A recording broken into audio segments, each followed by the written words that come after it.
you got 4 foot skip, and then you got 4 foot of good, and then 4 foot, you just want to pull your hair out. You don't know what to do. But that one there was no question. It was an easy decision. So we use soil test as a guide. If you went out there, say the 4th of every month for 12 months, and you took 12 different readings, the problem is you get 12 different readings. And not enough moisture, temperature, so on and so forth on that. So we just use the soil test as a guide. So usually as a guide, what kind of phosphorus levels would you use? All of our soil tests are going to be good. You can't achieve 100 bushels across your entire farm with low soil test. Keep the phosphorus level. We just keep it in really good shape. For white mold, you were talking about a DuPont product that's coming out. Did you do much testing with that in soybeans? Yeah, we applied it on soybeans. Actually, it was by accident. That's my favorite experiments, some accidents. We had yak corn, and we had this brand new fungicide, and yak corn was federally regulated, so we just crop destruct, and it's just a nightmare to do that. So when we already went through all that paperwork, and someone's already had to keep the notebook, we can go ahead and take all these other things, and we applied some of this brand new fungicide that was just a number, and I'm not even 100% sure they got it named now. The DuPont guy told me they got it named, but I think he's wrong. I don't think they've named it yet. But where we put it, we had 100% control on white mold. One application. Oh yeah, we had our white mold this year was just terrible. And yeah, there was white mold right there. You can see just to the road where we put it on. You're going to put it on right at bloom because that's how white mold works. That's where it's going to come in and infect the plant, is right there at bloom. So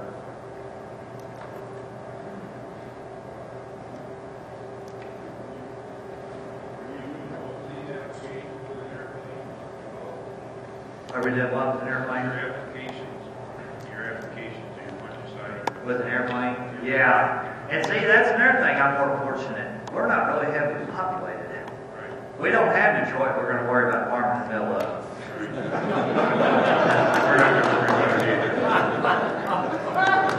I can't imagine trying to go in some big city and take a 96-20. It's just like, and it's 10 acres. Yeah, but I mean, hey, it's a great idea. I mean, I would just sow it in the grass and let the kids play there if it was me. But I just can't imagine growing 10 acres of corn in the middle of this big metropolitan area. It's like, how in the crap are you going to get there? And imagine the combine. And you know, that's another thing. When we drive our combine down the road, you know, you can't believe all the hand signals we get as they pass us. There's no, yeah, they're waving except not using all their fingers. But, yeah, I just can't imagine what that'd be like trying to get there. But I think, hey, I'll donate the first 10 acres worth of ryegrass seed for them to sow in grass. And I'll save somebody a big headache there.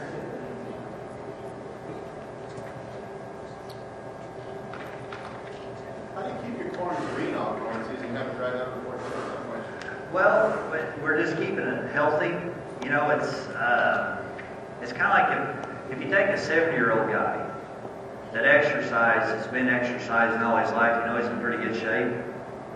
Well, basically, you're doing the same thing with the fungicide. You're just keeping it alive and healthy, and that's just going to keep it green. You know, the 70-year-old that's in really, really good shape, you know, can continue to go joggies 4 or 5 miles every day.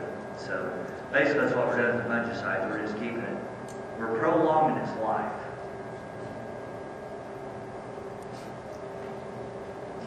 You chop some corn salads, is that correct?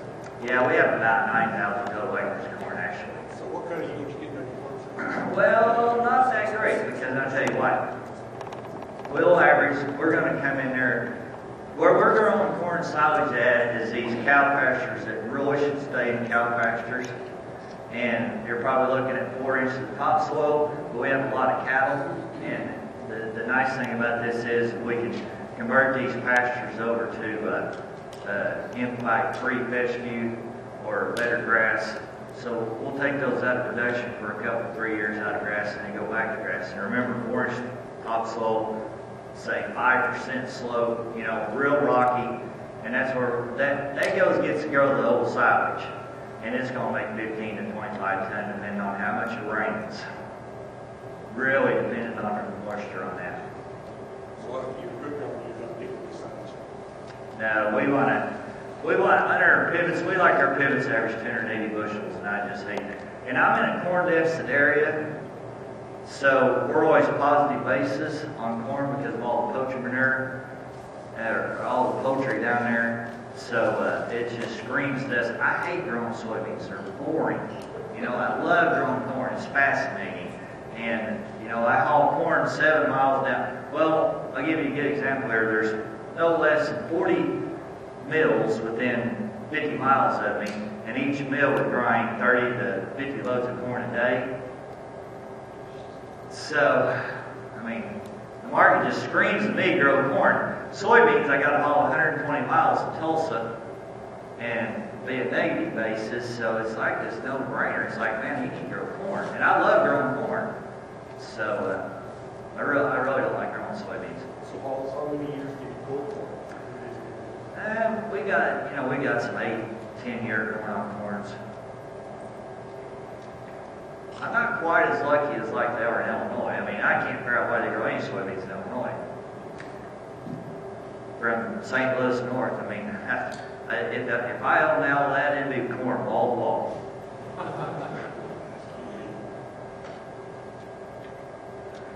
Well, guys, I think I got to go somewhere at 4 o'clock and give a talk.